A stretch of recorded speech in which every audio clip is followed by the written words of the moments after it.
Tunafanya review ya ngoma tumefanya with Nelly the Goon, Dmore. Alafu nimedecide kupeleka wife pia hapo meet. She was curious to meet some of these guys she's not met. So nilipomwambia manze nafanya song na Nelly na Dmore, nika realize hajafanya homework.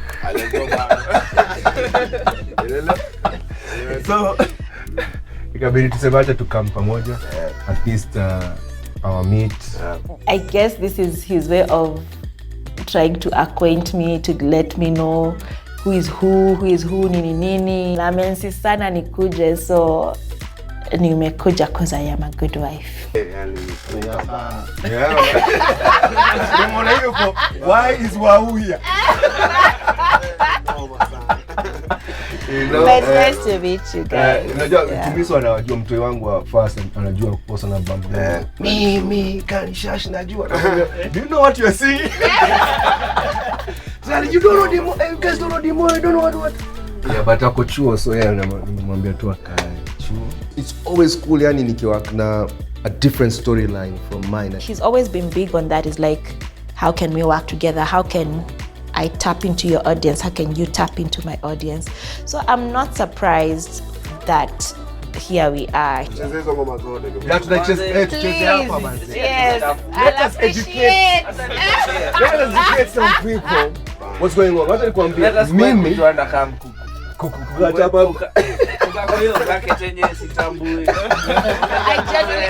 feel like my mother. Wacha tumfundishe kidogo. Ni class, tuko class leo. You are 16, fuko go the 16. 17 koma things ndani ya 18. 17? 17 ni koma things ndani ya 18. 24. 18, 24.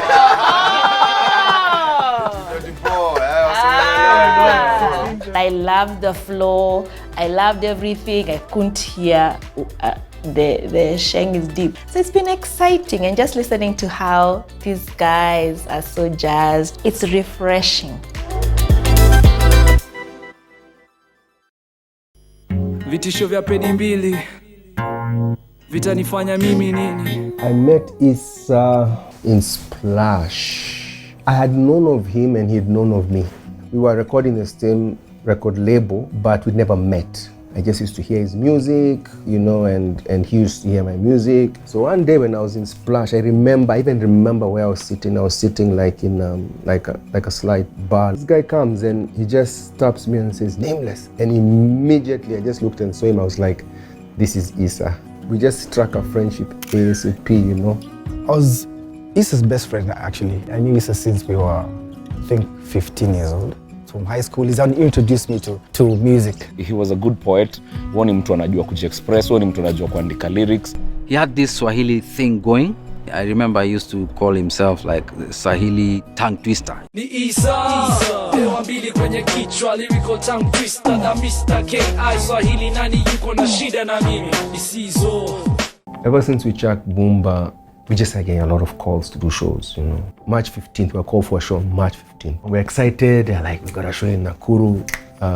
We're going to do a road trip. So we went to Nakuru.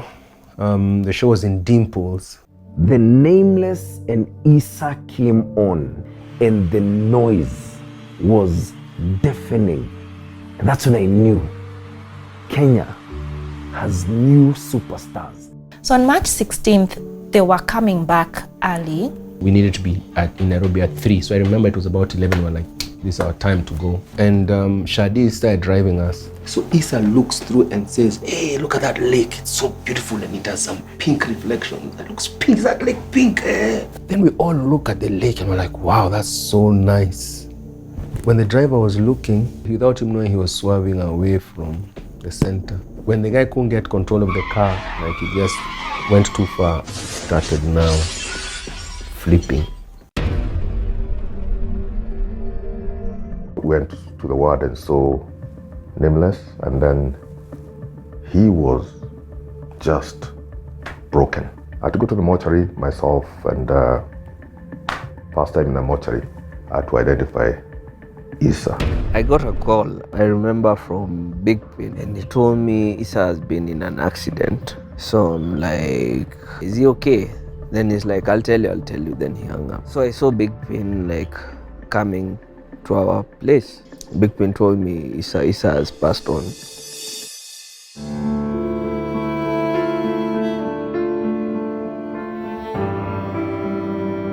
I can still remember him nodding.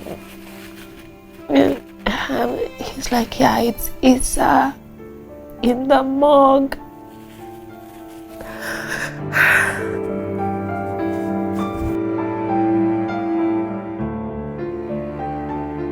I lost a brother, but I gained a brother. And I'm so thankful for Nameless because not only him, even Wahu. Marafiki wa Isa wamekuwa wazuri sana kwangu.